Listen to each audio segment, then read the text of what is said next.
ความดีคือความอ่อนน้อมทางกายความดีคือความอ่อนหวานทางวาจา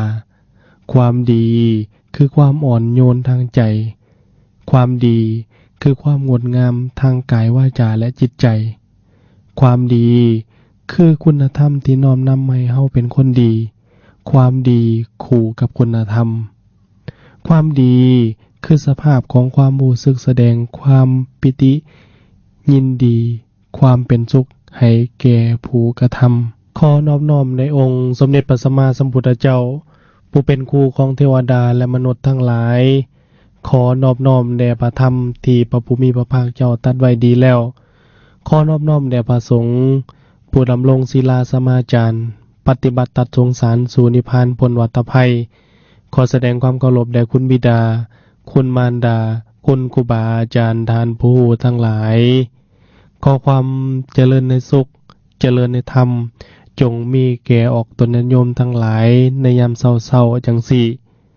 ออกตนโยมที่ฟังอยู่หลายบอนหลายสถานที่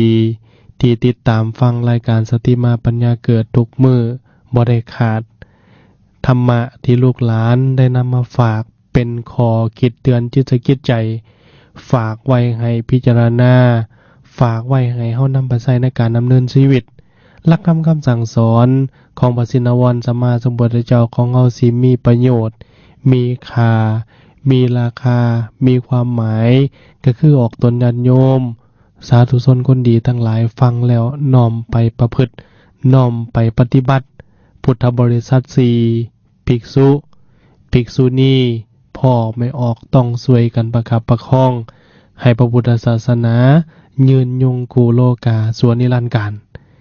ธรรมะหลักธรรมคำสั่งสอนต่างๆในเมื่อเอาเฮียนหูแล้วก็ต้องนำไปปฏิบัติแล้วผลที่มันเกิดขึ้นคือเหตุให้เฮามีความเย็นกายเย็นวาจาเย็นใจออกตนนิยมที่ฟังอยู่หลายหม่องหลายบอนหลายสถานที่หรือว่าทุกสถานที่ที่คืน95ไปฮอดไปถึงในยามเช้าๆจังซี่เตรียมข้าวปลาอาหารเตรียมเวียกเตรียมงานทั้งหลายหรือว่าออกเดินทางสิไปต่างแขวงหรือว่าเดินทางไปเฮ็ดเวียกในยามเช้าๆจังซี่บุญกุศลคุณงามความดีที่เฮาควรสะสมก็คือเฮ็ดจิตใจของเฮาให้สะอาดปลอดใสสัพพปาปัสสะอาการนังการบ่สร้างความชั่วทั้งปวงกุศลสุปสัมปทาสะสมคุณงามความดีให้ถึงพร้อมสะจิตตปริโยทัปปนัง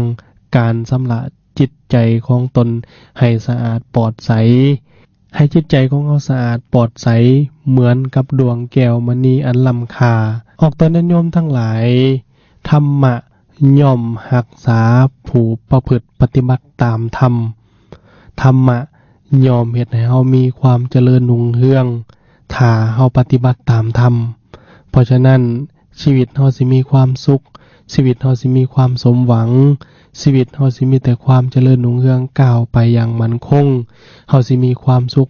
เฮาสิมีความสบายกายสบายใจปลอดภัยจากปัญหาต่างๆที่เกิดขึ้นในชีวิตก็คือต้องอยู่อย่างมีสติอยู่อย่างเข้าใจโลกอยู่อย่างเข้าใจธรรมสัตว์ทั้งหลายเกิดมา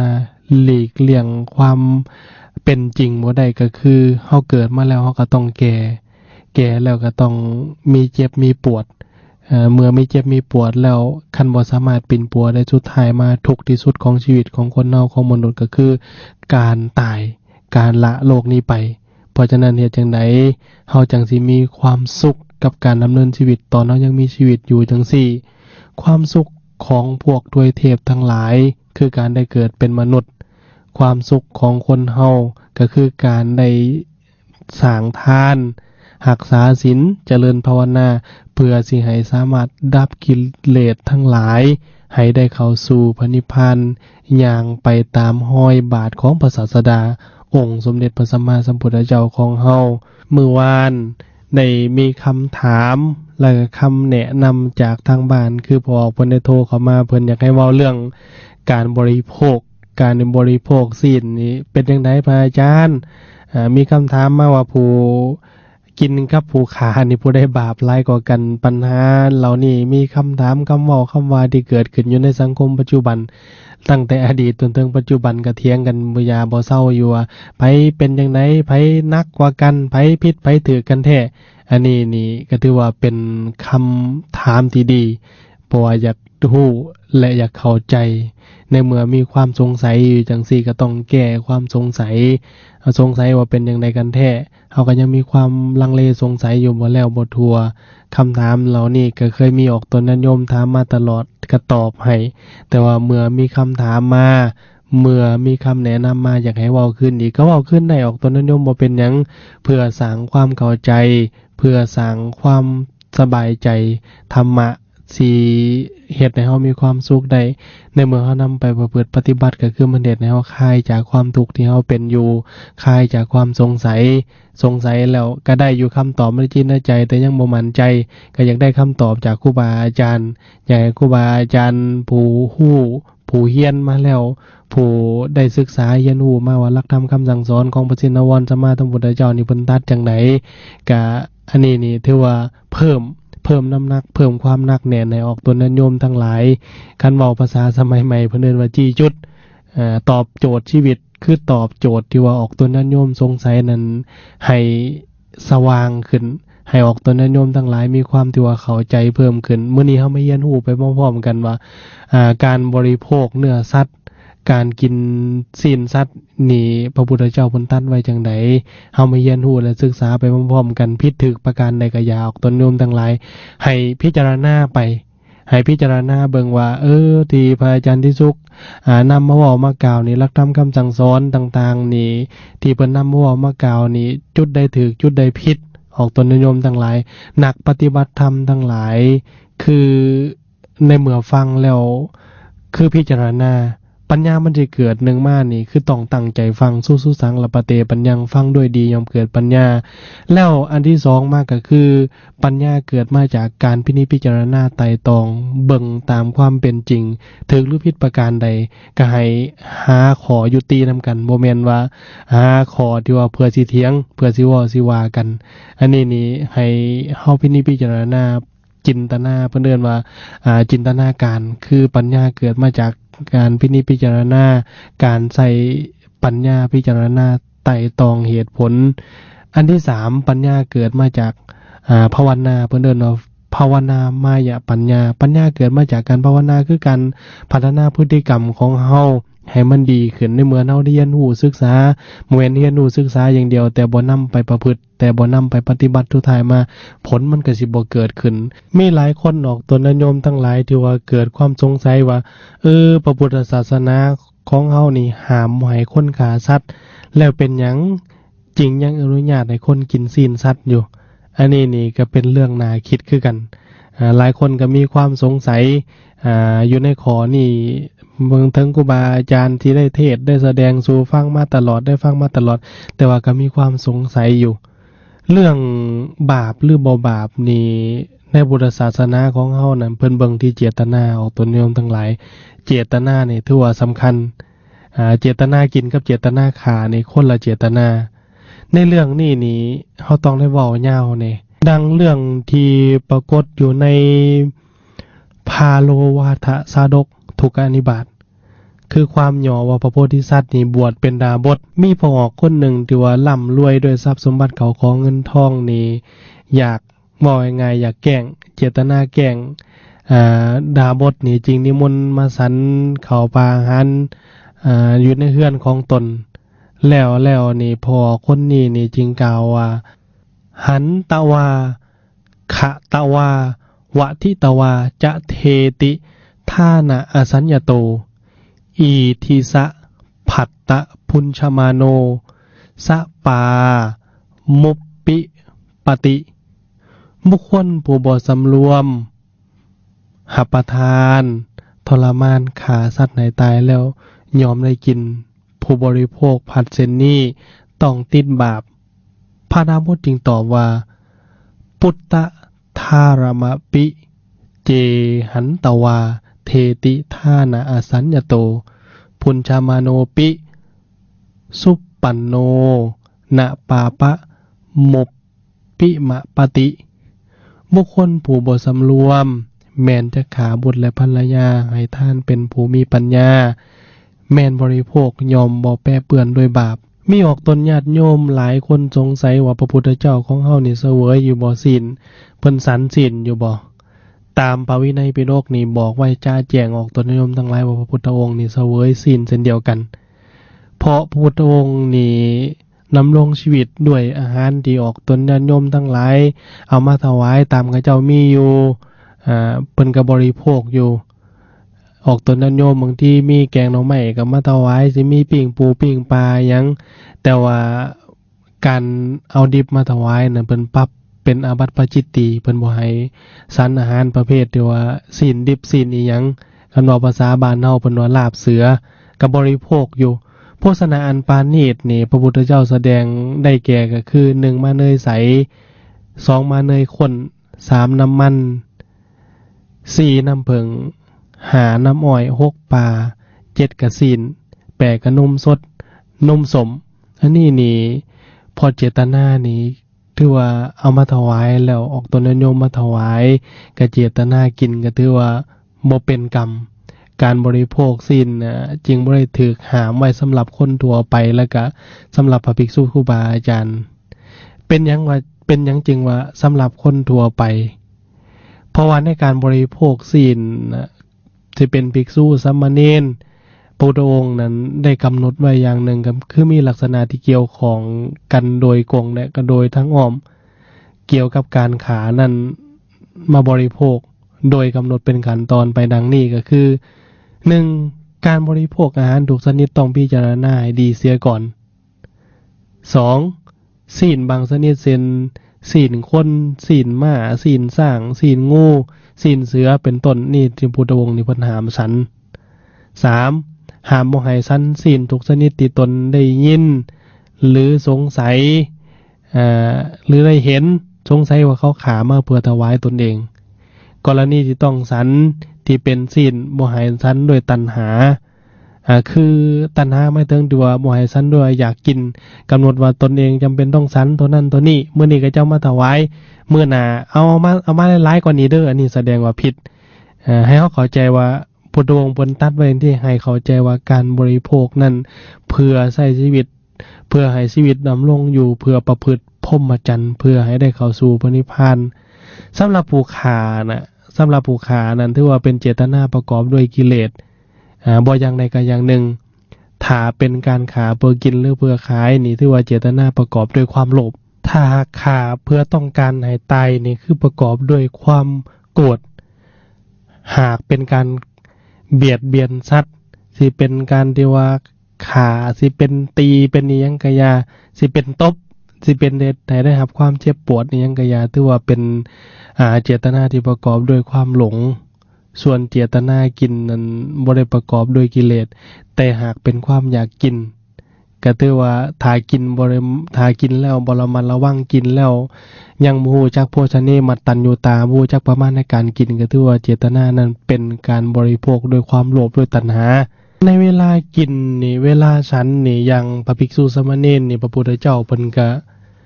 บอกคือว่าต้องฮู้จักมีอินทรีย์สังวรสำรวมในอินทรีย์6ก็คือหูตาดังลิ้นกายใจบ่ให้เกิดความยินดียินร้ายในเวลาที่ว่าเห็นรูปฟังเสียงดมกลิ่นลิ้มรสถูกต้องเย็นร้อนอ่อนแข็งและรูปธรรมและเป็นธรรมอารมณ์ต่างๆนี้ด้วยใจคือเวลาสิบริโภคที่สันนี่ยังกะอย่าอายตนะภายในอายตนะภายนอกนี้ให้มีความปกติบ่แม่นว่าไปติดอยู่โอ้แซ่บน้อยจังซั่นจังซี่มื้อนี้มาน้อยโพดมื้อหน้าเอามาหลายๆกว่านี้เด้ออันนี้ถือว่าคันเป็นจังซี่แสดงว่าผิดแท้แน่นอนแล้วปัจจัยญะปัจเจเวคขณานี่คือก่อนที่เฮ็ดหยังก็อย่าพุทโธเพิ่นให้พิจารณาปัจจัยก่อนบริโภคก็คือถ้าเป็นครูบาอาจารย์เป็นภิกษุสามเณรนี่ก็คือพิจารณาปัจจัย4คือจีวรเครื่องนุ่งเครื่องห่มออกตนโยมก็พิจารณาเครื่องนุ่งเครื่องห่ม ครูบาอาจารย์นี่อันที่สองมากับบิณฑบาตออกตนนิยมคือกันเขานำโภชนาอาหารเที่ยวหามาเฮาบริโภคพอดีละบริฟุ่มเฟือยลูกเต้าคือกันพ่อแม่หามาบริโภคเป็นจังได๋ใช้ซอยถูกต้องละเสนาสนะที่อยู่อาศัยบ่อนอยู่บ่อนนอนสำหรับครูบาอาจารย์กุฏิวิหารที่ออกตนนิยมมาถวายเนี่ยเฮารักษาเฮาเมียนมาดปัดกวาดบ่วิหารลานเจดีย์ออกตนนิยมคือกันลูกหลานเยาวชนเฮาเมียนมาดปัดกวาดละบ่เฮือนซ่านบ่อนอยู่บ่อนเซาจบละครูบาอาจารย์นี่อันใจอันที่สี่คือยารักษาโรคยารักษาโรคที่ออกตนนิยมมาถวายหรือว่าสิเป็นสมุนไพรต่างๆเฮาฮู้จักระบ่ฮู้จักวิธีใช้ระบ่คู่มือในบัวตะปัจจัย4อย่างเดียวตนนิยมทั้งหลายโรควิวัฒน์พัฒนาการเพิ่นสิว่ามีปัจจัย5ปัจจัย6ปัจจัย7ปัจจัย8หยังก็ว่าไปเพิ่มไปแต่หลักๆพอของเฮาตัดไว้พุทธเจ้าตัดไว้ก็คือปัจจัย4อันนี้นี่ออกตนนิยมทั้งหลายให้เฮาเข้าใจในเรื่องการบริโภคศีลสัตว์หรือว่าการกินศีลสัตว์นี่เป็นหนึ่งใน5ข้อที่พระเทวทัตนี่เคยทูลแก่พระผู้มีพระภาคเจ้าเคยเอา5ข้อนี้ไปเสนอแก่พระผู้มีพระภาคเจ้าโดยมีพระเทวทัตเป็นหัวหน้าพร้อมด้วยบริวารคิดว่า5ข้อนี้ดีที่สุดแล้วก็คือ1ภิกษุทั้งหลายต้องอยู่ป่าตลอดชีวิตเขาไปบ้านไปเมืองนี่ต้องมีโทษหมายความว่าพระทุกองค์นี่บวชแล้วห้ามบ่ให้เขาไปสู่บ้านสู่เมืองเด็ดขาดต้องอยู่ในป่าห้ามบ่ให้เขาไปใกล้ประชาชนอยู่บ้าน2ภิกษุนี่ถือบิณฑบาตเป็นวัดตลอดชีวิตเป็นวัดนี่หมายถึงปฏิบัติต้องบิณฑบาตตลอดชีวิตบ่ให้ครับนิมนต์ไปสันตามบ้านตามเฮือนถ้าไปสันนี่ต้องมีโทษนี่เป็นความต้องการของพระเทวทัตฮู้แล้วว่าบ่เฮ็ดบ่ได้แต่ว่าก็แกล้งตั้งแกล้งที่ว่าเจตนาสิไปทูลพระพุทธเจ้าอันที่3ภิกษุนี่เพิ่งใส่ผ้าบังสกุลหมายความว่าผ้าที่ใส่นี่ต้องบังสกุลก็คือเป็นผ้าเปื้อนฝุ่นผ้าเศษผ้าเหลือที่เขาเจ้าถิ่มตามกองขี้เหงื่อต่างๆแล้วผ้าที่เขาเจ้าเอามาห่อศพอย่างอินเดียในสมัยพุทธกาลนำมาสักนำมาย้อมเอามายิบติดต่อกันแล้วก็ให้ใส่แบบนี้ตลอดชีวิตผู้ใดมาบริจาคก็ห้ามหับคันหับมันต้องมีโทษอันที่4ภิกษุนี่เพิ่งอยู่ในโกนไม้หรือว่าห่มไม้ตลอดชีวิตผู้ใดเข้าที่มุงที่บังนี่ต้องมีโทษอันที่5นี่ภิกษุนี่ต้องบ่สันศีลบ่กินศีลผู้ใดสันนี่ต้องมีโทษอันนี้พระพุทธองค์นี่ปฏิเสธเลยพระองค์ปฏิเสธและก็ให้พ้นว่า1ยังข้อที่5นี่ยังข้อที่5นี่ศีลนี่บ่แม่นของหมิ่นอกุศลกรรมต่างหากเป็นของหมิ่น2พระสงฆ์นี่ต้องควรเป็นผู้เลี้ยงง่ายอันที่3อนุญาตให้กินศีลสัตว์ที่เฮาอนุญาตนี่พุทธองค์บันทัดไว้เลยว่ามีอยู่3ส่วนคือ1บ่ได้เห็นเขาฆ่า2บ่ได้ยินเขาฆ่าเพื่อถวายเฮา3บ่ได้รังเกียจคิดว่าศีลนี่เป็นตาย้านฆ่าเพื่อเฮาเช่นเขาจะนำมาเจาะจงเพื่อให้เฮาบริโภคในเรื่องทั้ง5ข้อนี้พระผู้มีพระภาคเจ้าตรัสว่าเบิ่งก่อนเทวทัตผู้ใดปรารถนาจะอยู่ป่าก็จงอยู่ป่าผู้ใดปรารถนาจะอยู่ในบ้านในไก่บ้านไก่เฮือนก็จงอยู่ในละแวกบ้านละแวกเฮือนผู้ใดปรารถนาจะเที่ยวบิณฑบาตก็จงเที่ยวบิณฑบาตผู้ใดปรารถนาจะใส่ผ้าบางสกุลก็จงใส่ผ้าบางสกุลผู้ใดปรารถนาจะใส่ผ้าไตรจีวรจากฆราวาสออกตนนิยมถวายก็ได้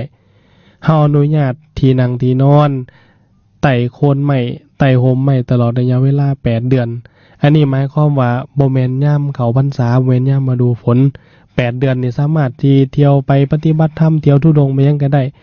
พระเทวทัตนี่ในเมื่อเห็นจังซี่แล้วก็เกิดความดีใจที่พระผู้มีพระภาคเจ้าบ่ยอมรับก็เลยไปเป่าประกาศให้ชาวบ้านชาวเมืองทั้งหลายได้เห็นคิดว่าเจ้าของเนี่ยโอ้ดีสุดยอดถูกต้องแล้วทุกสิ่งทุกอย่างภิกษุมีจำนวนหลายที่ว่าไปหลงสุดท้ายมาพระพุทธองค์นี่ก็เลยที่ว่าให้สูตรเพราะพระเทวทัตนี่เฮ็ดให้สงฆ์เกิดมีความแตกแยกกันถ้าสูตรภายในที่ว่า3วาระนี่ยังบ่มีการเปลี่ยนแปลงก็ถือว่าปล่อย เพิ่นเอิ้นว่าในภาษาธรรมะเพิ่นเอิ้นว่าสังฆเพศคือเฮ็ดให้สงฆ์นี่แตกแยกกันซึ่งกันหามสวรรค์หามนิพพานเพราะฉะนั้นออกตนนั้นโยมทั้งหลายถามว่าการที่เฮากินมังสวิรัตินี่เป็นบุญหรือบ่เป็นบุญการที่เฮากินเจยังก็อย่ามันเป็นบุญแท้หรือบ่เป็นการที่เฮาสิวินิจฉัยว่าการกระทำสิ่งใดก็ตามเป็นบุญหรือบ่เป็นบุญนั้นต้องอาศัยกรรมหลักทางพุทธศาสนาของเฮานี่กรรมคำสอนของพุทธเจ้าให้แน่นบุญนี่พุทธองค์บอกว่าบุญเวลาเฮาเฮ็ดไปเวลาเฮาสร้างอิหยังก็อย่า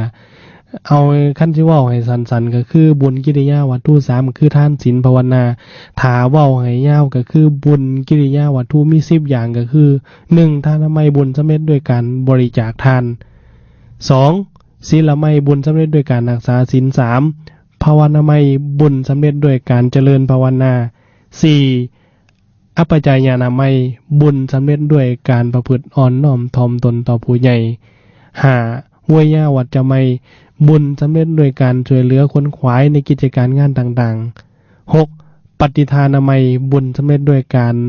ให้ส่วนบุญ7ปัตตานุโมทนาไมบุญสำเร็จด้วยการอนุโมทนาบุญ8ธรรมสวนาไมบุญสำเร็จด้วยการฟังธรรม9ธรรมเทศนาไมบุญสำเร็จด้วยการแสดงธรรม10ทิฏฐุสุกรรมการเหตุความเห็นของตัวเองให้ถือต้องให้ถือกงตามหลักธรรมคำสั่งสอนเมื่อเฮามาเทียบเคียงกับบุญกิริยาวัตถุ10แล้วนี่การกินอาหารมังสวิรัตินี่ก็ถือว่าคันที่เทียบใส่ก็ถือว่าอยู่ในข้อศีลแต่ว่าพุทธเจ้าเพิ่นก็บ่ได้ห้ามออกตนนิยมทั้งหลายเพิ่นบ่ได้ห้ามบ่ให้สันบ่ให้กินก็คือเว้ามาเมื่อกี้นี้บริสุทธิ์ทั้ง3อย่างนั้นมีคำถามต่อมาอีกว่าการกินศีลสัตว์นี่บาปหรือบ่การที่จะวินิจฉัยว่าบาปหรือบ่บาปนั้นออกตนนิยมทั้งหลายต้องพิจารณาว่า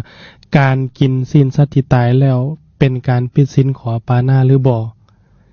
คำว่าขอปาณาติบาตก็คืองดเว้นจากการฆ่าถ้าจะผิดศีลขอปาณาติบาตก็คือเมื่อประกอบด้วยองค์5คืออย่าง1ปาโนสัตว์มีชีวิต2ปานะสุญญิตาฮู้ว่าสัตว์มีชีวิต3วัตกะจิตตังจิตคิดจะฆ่า4อุปักกโมพยายามที่จะฆ่า5เตนะมรณังสัตว์ตายด้วยความพยายามนั้นเมื่อเฮานี่เฮาเบิ่งครบองค์ประกอบทั้ง5ข้อนี่จึงถือว่าเป็นการฆ่าผิดศีลข้อที่1เป็นบาปแต่ถ้าบ่ได้ลงมือฆ่าเองและบ่ได้ใช้ให้ผู้อื่นฆ่าก็บ่เป็นบาปตัวอย่างเฮาไปซื้อตลาดเฮาไปซื้อเครื่องซื้อของอยู่ในตลาดสิไปซื้อกุ้งแห้งซื้อปลาดุกซื้อปลาทูซื้อศีลหมูซื้อหยังก็อย่าเฮานี่ได้มีส่วนร่วมในการฆ่าสัตว์เหล่านั้นหรือบ่สัตว์เหล่านั้นนี่ยอมตายก่อนที่เฮาจะไปซื้อมาเป็นอาหารถึงเฮาจะซื้อหรือบ่ซื้อสัตว์เหล่านั้นมันก็ตายอยู่แล้วเฮาบ่ได้มีส่วนเฮ็ดให้มันตายเพราะว่าพวกเขาเจ้าฆ่าพวกเขาเจ้าขายเขาเจ้าก็เฮ็ดแบบนั้นเป็นปกติแล้วก็คือว่าคนบางคนถามว่าถ้าเฮานี่บ่ไปซื้อถ้าเฮาบ่ซื้อถ้าเฮาบ่กินเขาเจ้าก็บ่ฆ่าก็มีคำเว้าคำว่าต่อมาถ้าเฮาบ่ไปซื้อถ้าเฮาบ่กินก็คนอื่นกินคนอื่นเขาก็ฆ่าพวกเขาฆ่าเขาอ่าขายเขาเจ้าก็เฮ็ดเป็นปกติอยู่แล้วคันถ้าเฮาไปสั่งว่าฆ่าเพื่อเฮาเท่านั้นตัวนี้เอามาตัวนั้นตัวนี้ตัวนั้นโลตัวนี้โลนี่แสดงว่าถือว่าผิดออกตนโยมทั้งหลายแถมเอามาแล้วเทแจวลงแล้วไล่ตักอยู่นี่โอ้แฮงหนักหน่วงเข้าไปเลยมีพุทธภาษิตบทหนึ่งที่องค์สมเด็จพระสัมมาสัมพุทธเจ้าของเฮาตรัสไว้ว่านัตถิปาปังอักกุปพโตบาปบ่มีแก่ผู้บ่กระทำว่าไงก็คือเฮาบ่ได้สั่งให้กับเจ้าบ่ได้สั่งให้กับเจ้าฆ่าเฮาบ่ได้เห็นและก็บ่ได้ลงมือด้วยตัวเองถือว่าเป็นบริสุทธิ์ทั้ง3ส่วนดังที่พระผู้มีพระภาคเจ้าของเฮาเพิ่นได้ตรัสไว้อันนี้ออกตัวนิยมทั้งหลายสำคัญที่สุดก็คือให้เฮารู้จักแผ่เมตตาว่าสัตว์ทั้งหลายเกิดมาเป็นเพื่อนร่วมเกิดแก่เจ็บตายด้วยกันทั้งหมดทั้งสิ้นเฮาบ่เบียดเบียนกันก็ถือว่าเป็นเรื่องดีแต่ว่าผู้ยังกินที่บ่สามารถออกได้ แต่ว่าพยายามที่ออกได้ก็ถือว่าเป็นเรื่องดีอีกอย่างก็เป็นการรักษาสุขภาพเฮาอีกเพราะว่าอานิสงส์ของการบ่บริโภคเนื้อสัตว์นี่ก็มีหลายคือกันพระพุทธองค์ของเฮานี่เพิ่นก็สนับสนุนเรื่องการบ่บริโภคประเภทที่ว่าอาหารที่กินลงไปแล้วมันย่อยยากเพิ่นก็สนับสนุนให้กินหรือว่าให้ฉันประเภทอาหารที่ว่ามันย่อยง่ายแต่ว่าเป็นครูบาอาจารย์เป็นพระสงฆ์องค์กสามเณรบางทีออกตนญาติโยมนำมาถวายก็ต้องได้ฉันต้องเป็นคนเลี้ยงง่ายเพราะว่าฉันเพื่อให้ได้ดำรงชีวิตอยู่ได้ปฏิบัติธรรมได้สร้างสรรค์คุณงามความดีแล้วนำธรรมะไปเผยแผ่แก่ออกตนญาติโยมทั้งหลายให้ออกตนโยมทั้งหลายและตั้งจิตตั้งใจประพฤติปฏิบัติธรรมให้ได้เข้าสู่พระนิพพานแต่เพิ่นก็ได้ตัดอานิสงส์ไว้คือกันว่าอานิสงส์ของการบ่กินเนื้อสัตว์หรือว่ากินศีลสัตว์นี่ก็มีออกตนโยมทั้งหลายนึงเป็นที่ฮักใคร่ของบรรดาเทพหรือว่าพรหมตลอดจนฮอดมนุษย์และสัตว์ทั้งหลายบุคคลที่ว่าบ่บริโภคเนี่ยก็คือเป็นที่ฮักย้อนนั้นคือเป็นคนที่ว่ามีจิตใจโอบอ้อมอารีบ่เบียดเบียนผู้ใดมีกิริยาสำรวมมีจรรยาบรรยาทเรียบร้อยบ่เว้าคำให้คำด่าบ่กระโสโคกหักถากสางบุคคลเช่นนี้เมื่อก้าวไปสู่หม่องใดหนแห่งใดก็อยากมีคนที่ว่ายอมมีอยากคนอยากเข้ามาอยู่ใกล้ยอมมีคนอยากสนับสนุนยอมมีคนอยากฮู้จักยอมมีคนอยากเข้ามาใกล้เข้ามาสัมผัสแต่ว่ากงกันข้ามนี่หากเป็นคนที่บ่หากเป็นคนที่ว่าสะสมแต่อารมณ์ไม่ให้แววตานี่เต็มไปด้วยความอหังการว่าไงเบิ่งตาก็ยังโหดนี่ก็บ่มีไผอยากเข้าใกล้คือกันอย่างในนิทานสาดกนี่มีสมัยหนึ่งในอดีตนี้นับย้อนไปประมาณ500ศาสตร์ย้อนไปประมาณ500ศาสตร์นี่ก่อนพระพุทธองค์ของเฮาจะมาตรัสรู้ในเวลานั้นนี่พระพุทธองค์นี่ได้ออกบวชเป็นดาบสมีนามว่าขันติได้อาศัยอยู่ในป่าบำเพ็ญธรรมอยู่มาเมื่อหนึ่งก็มีพวกนางสนมพวกเฒ่าเทวทัตพวกเฒ่าเทวราชทั้งหลายผู้เป็นราชาได้พากันหลงเข้าไปในป่าในขณะนั้นนี่ในพากันไปเที่ยวอยู่ในป่าก็เลยหลงเข้าไปในป่าจนกระทั่งที่ว่าได้ประพบกับดาบสนี่กำลังเจริญภาวนาก็คือพระพุทธเจ้าของเฮาเพิ่นใช้ศาสตร์อยู่อย่างสงบไปเห็นแล้วดาบสคนนี้มีลักษณะที่ว่างดงามมีลักษณะแจ่มใสอยู่ใกล้ๆอ้อมรอบบริเวณนั้นเต็มไปด้วยที่ว่าบรรดาสัตว์ที่เป็นเสือเป็นสิงเป็นสัตว์ทั้งหลายที่ว่าเบิ่งแล้วเป็นตาย้านแต่ว่าพวกราชาทั้งหลายนางสนมทั้งหลายเห็นแล้วก็แปลกประหลาดใจว่าเป็นหยังสัตว์เหล่านั้นนี่เป็นหยังคือเป็นมีแต่สัตว์เป็นเสือเป็นสิงมันยังเป็นตาย้านทั้งนั้นเป็นหยังมันคือบ่ทำให้กันเป็นหยังมันคือบ่ทำให้ดาวมดพวกกระต่ายทั้งหลายก็แล่นไปแล่นมาอยู่เป็นหยังคือถือกันกับหอกทั้งหลายนางสนมกรมวังนี่เห็นจังซั่นเกิดความแปลกใจก็เข้าไปกราบนมัสการถามดาบสว่าทานปฏิบัติธรรมบำเพ็ญเพียรทำอยู่ในป่าเลิกเส้นนี้บ่ย่านสิงสาราสัตว์ทั้งหลายมาทำให้เอาบ่ดาบสจึงตอบว่าเมื่อภายในใจของเฮาบ่มีแม้แต่การเบียดเบียนเศษเสี้ยวของธุลีนี่คือขี้ฝุ่นน้อยๆที่ว่าละเอียดเนี่ยความคิดที่เบียดเบียนทำลายชีวิตผู้อื่นนี่เส้นนี้ยอมจะบ่เป็นที่ถูกจิตถูกใจของเฮาเมื่อเฮาบ่คิดเบียดเบียนเขาก็บ่คิดเบียดเบียนเฮา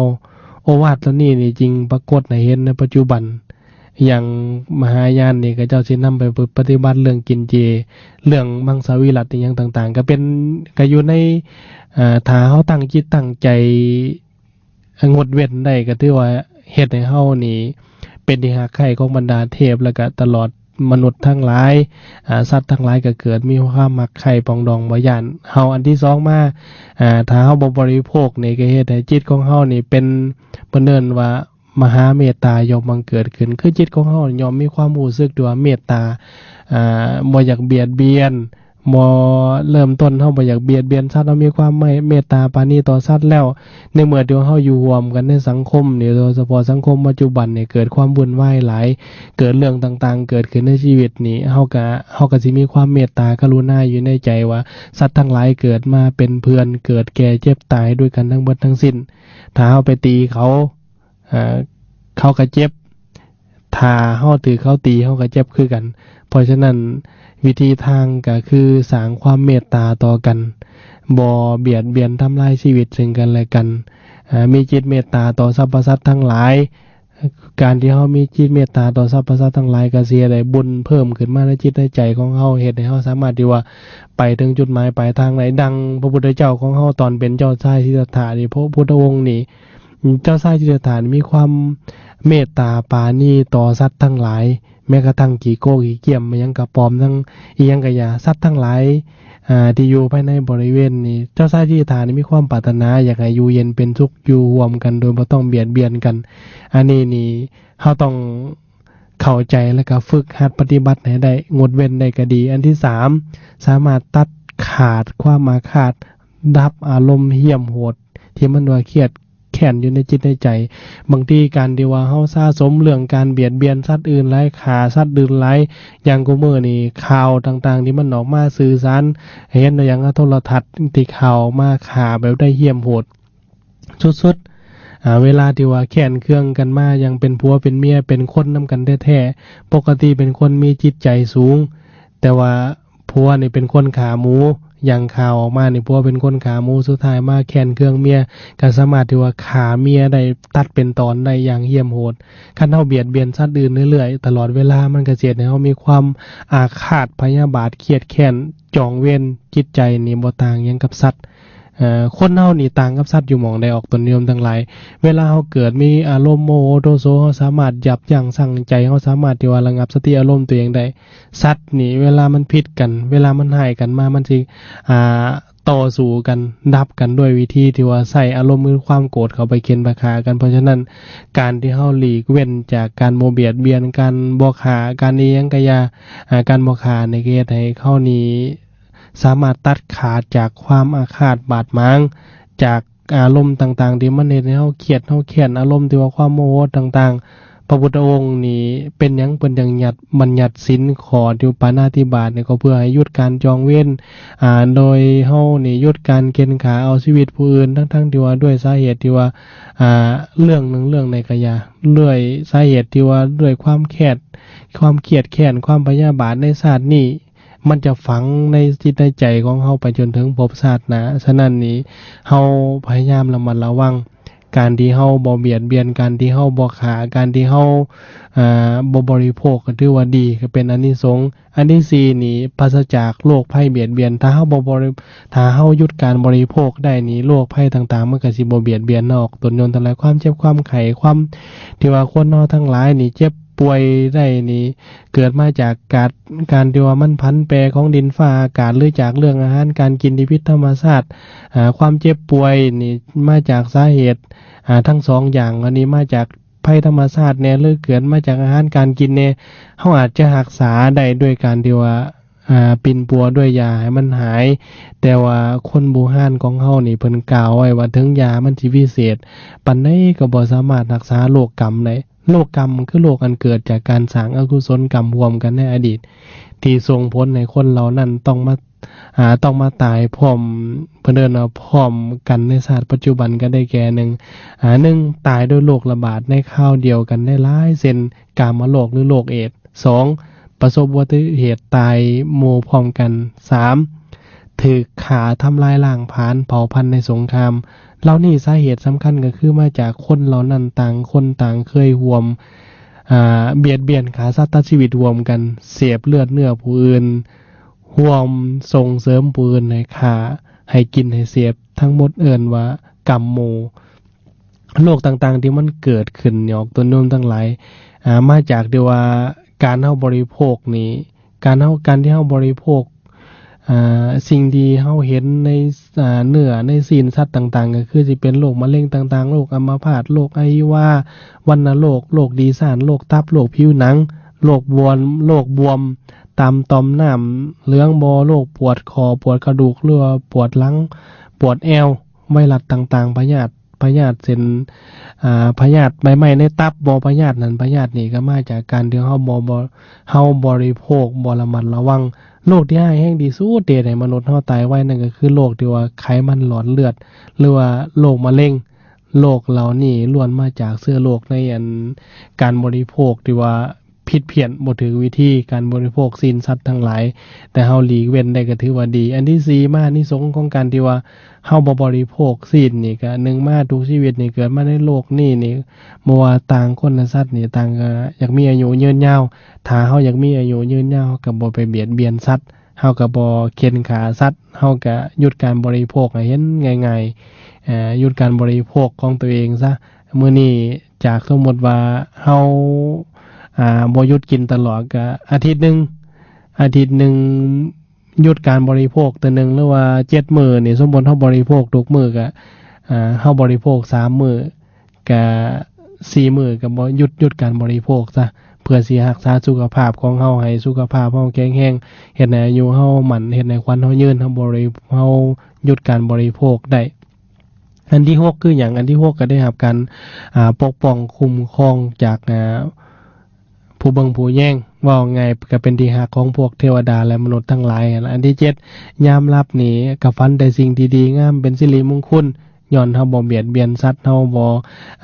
กินอีหยังก็อย่าจริงแล้วนี่มันเวลาเฮาฝันมันก็สิเฮ็ดให้เฮาฝันแต่สิ่งสงบฝันแต่เรื่องบ่เบียดเบียนฝันก็มีความสุขอันที่8ยอมระงับการจองเวรละลายความอาฆาตแค้นซึ่งกันและกันได้คันเฮา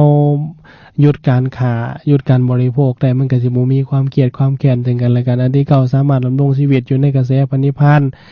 บ่พลัดหลงไปสู่อบายได้เฮาก็สิอยู่ในกระแสแห่งหนทางที่พระองค์ตรัสไว้ใน10ทันทีที่ลาสังขารจากโลกนี้ไปจิตของเฮาก็สิมุ่งสู่คติโลกสวรรค์คือมุ่งไปสู่ความสุขได้ออกตนนิยมทั้งหลายให้เข้าใจว่าเฮ็ดดีก็ได้ดีเฮ็ดชั่วก็ได้ชั่วปลูกพืชเช่นใดไว้ก็ย่อมได้พืชเช่นนั้นแต่ว่าสำคัญที่สุดสรุปให้ตอนท้ายได้ว่าในเบื้องต้นคือพอคนมีคำถามมาว่าระหว่างคนที่กินกับคนที่ฆ่าไผบาปกว่ากันในเรื่องนี้นี่เอายกตัวอย่างให้เห็นคนที่กินซะออกตนโยมทั้งหลายว่าเนื้อนั่นถ้าบริสุทธิ์ทั้ง3อย่างนี่แสดงว่าบ่ผิดก็คือบ่บาปก็คือ1มาบ่เห็นอันที่2มาก็คือบ่ได้ยินอันที่3มาก็คือบ่ได้สั่งฆ่าเพื่อเฮาหรือว่าบ่ได้รังเกียจว่าสิ่งเหล่านั้นเขายกมาให้เฮาโดยเฉพาะอันนี้เพิ่นตัดไว้สำหรับกับครูบาอาจารย์แล้วก็คนทั่วไปคือกันออกตนนิยมทั้งหลายแล้วผู้ที่ฆ่าและถามว่าบาปบ่หรือบ่บาปถ้าเจตนาฆ่าด้วยความโลภคือหยังความโลภนี่ฆ่าเอาหลายๆแล้วไปขายเอาเงินเจตนาฆ่าให้ตายฆ่ามันตายเพื่อความสะใจด้วยความโมโหโทโสนี่ก็ถือว่าเป็นบาปเจตนาฆ่าอยู่เป็นประจำคือคิดว่ามันบ่มีบาปบ่มีกรรมมีหยังก็ถือว่านั่นเป็นความหลงให้เฮาเข้าใจแล้วออกตนนั้นโยมอาจสิมีคำถามเอาแล้วพระอาจารย์สำหรับคนที่ไปเฮ็ดเวียกเฮ็ดงานอยู่ในโรงฆ่าสัตว์นี่เป็นผู้ฆ่าสัตว์ขายหยังนี่ถามว่าบาปบ่อันนี้นี่เพราะว่าหัวหน้าเพิ่นสั่งให้ฆ่าถามว่าเฮาบาปบ่ก็บาปออกตนโยมทั้งหลายบาปคือหยังบาปคือเฮาบ่ยอมเปลี่ยนแปลงเฮาบ่ยอมเปลี่ยนอาชีพแทนที่เฮาสิพาให้อาชีพใหม่มันก็มีอยู่แต่เฮาก็ยังฆ่าอยู่หั่นเอาไปเอามากลายเป็นความเคยชินปกติที่เฮาเฮ็ดตามหน้าที่เอาไปเอามาก็ความเคยชินก็เลยที่ว่าเคยชินกับบาปเหล่านั้นเลยบ่ยอมเปลี่ยนคิดว่าอาชีพนี้มันได้เงินหลายก็เลยจมอยู่กับเหล่านั้นก็กลายเป็นความหลงไปเพราะฉะนั้นนี่ออกตนโยมทั้งหลายสิบาปน้อยหรือบาปหลายนี่มันขึ้นกับเจตนาตนโยมเข้าใจเด้อถามว่าผู้กินนี่ถ้าผู้กินนี่ไปสั่งขายเจ้าของขาเจ้าของเฉพาะหรือไปยืนเบิ่งไปได้ยินมาเฉพาะกับบาปคือกันแล้วผู้ขานี่ถ้าเจตนาขาเพื่อความโลภขาเพื่อความโกรธขาเพื่อความหลงนี่ก็ถือว่าเป็นบาปต่อกันอันนี้คันผู้ใดบ่กินก็ถือว่าดีผู้ใดก็ยังบ่เซากินนั่นก็พยายามลดน้อยถอยลงหรือว่าคันกินก็พยายามอย่าไปเบียดเบียนหลายอย่าถึงขั้นว่าคืออย่างนายโคขาดอย่างพอโคขาดนี่กินเป็นประจำคือกินลีนงัวเวลาไปตลาดนี่เมียนี่ต้องได้ซื้อลีนงัวมาให้ตลอดพอดีไปตลาดลีนงัวมันขาดก็บ่มีลีนงัวให้กินเอาไปเอามาก็ลงไปตัดเอาลีนงัวอยู่ตารางขึ้นมาสุดท้ายมาผลการกระทำเหล่านั้นคือเจตนา